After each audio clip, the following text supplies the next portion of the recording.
जी हाँ दोस्तों, आप सभी का स्वागत है दंगल चैनल के मोस्ट पॉपुलर शो मन अति सुंदर में। हम देखेंगे कि मित्तल भवन की सुबह आम दिनों जैसी नहीं थी। आज हवाओं में अजीब सी बेचैनी थी, जैसे घर की दीवारें भी आने वाले तूफान को महसूस कर रही हों। निहारिका बालकनी में खड़ी थी, हाथ में मोबाइल और चेहरे पर शातिर मुस्कान। निहारिका की चाल। मिठाइयों से भरा टेम्पो जैसे ही गेट से बाहर निकला, निहारिका ने ड्राइवर को इशारे से रोक लिया। उसने चारों तरफ देखा, फिर उसके हाथ में पैसों का बंडल थमाते हुए फुसफुसाई, ये मिठाइयाँ आज वक्त पर नहीं पहुंचनी चाहिए। अगर क्लाइंट नाराज हो गए तो डील अपने आप टूट जाएगी। ड्राइवर ने हाँ में सिर हिलाया और टेम्पो आगे बढ़ गया। निहारिका ने राहत की सांस ली। उसे लगा खेल उसके हाथ में है, लेकिन ऊपर छत पर खड़ी राध्या सब देख चुकी थी। राध्या की चुप्पी। राध्या के चेहरे पर कोई घबराहट नहीं थी, उसकी आंखों में सिर्फ एक ठंडा सा आत्मविश्वास था।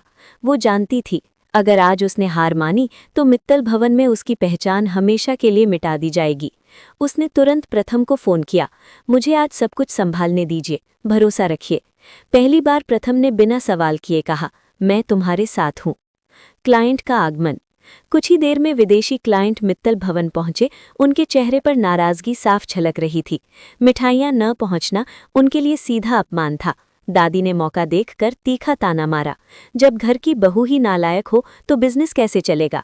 निहारिका अंदर ही अंदर मुस्कुरा रही थी। निहारिका का अनोखा फैसला। तभी राध्या आगे बढ़ी और बेहद शांत स्वर में बोली, डील सिर्फ मिठाइयों से नहीं टूटती, डील टूटती है जब इंसानियत और समझ खत्म हो जाए। उसने उर्मी, रजनी देवी और एकता को इशारा किया। वे विदेशी कपड़ों में सजे धजे सामने आए। शुरू में सबको ये अजीब लगा, लेकिन राध्या ने बात साफ कर दी, हम दिखावा करना सीख गए हैं, पर जड़ों को भूलते जा रहे हैं। उसकी बातों में व्यंग्य भी था और सच्चाई भी। दिल जीत लेने वाला भाषण। राध्या ने क्लाइंट की आंखों में देखते हुए कहा, मिठाइयों को नई पैकिंग नहीं, नई पार्किंग नहीं चाहिए। उन्हें चाहिए वो अपनापन जो हर रिश्ते में मिठास खोल देता है। कमरे में सन्नाटा छा गया। कुछ पल बाद क्लाइंट खड़े हुए और तालियां बजाईं। यही सोच हमें चाहिए थी, उन्होंने कहा। डील कैंसिल नहीं होगी। मित्तल परिवार की जीत। पूरा मित्तल भवन खुशियों से गूंज उठा। प्रथम की आंखों में गर्व के आंसू थे। उर्मी, रजनी देवी और एकता पहली बार राध्या के सामने झुकी नजर आईं। दादी और निहारिका की जमीन खिसक चुकी थी। नफरत का जहर। रात गहरी हुई, मित्तल भवन सो गया, लेकिन दादी और निहारिका जाग रही थी। दादी ने धीमी आवाज में कहा, अब ये लड़की हमारे रास्ते का सबसे बड़ा कांटा बन चुकी है। निहारिका की आंखों में खून उतर आया। अगर ये रही तो हम कुछ भी नहीं बचा पाएंगे।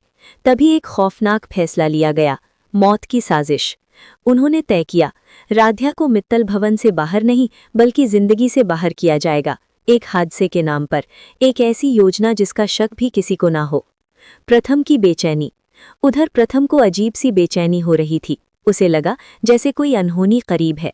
वो राध्या के कमरे की ओर बढ़ा और वहीं से शुरू होने वाला था इस कहानी का सबसे खतरनाक अध्याय। वीडियो अच्छी लगी हो तो लाइक ज़रूर करें और ऐसे ही अपडेट पाने के लिए हमारे चैनल को सब्सक्राइब ज़रूर करें। आप लोग किसको सपोर्ट करते हैं हमें कमेंट में ज़रूर बताएं।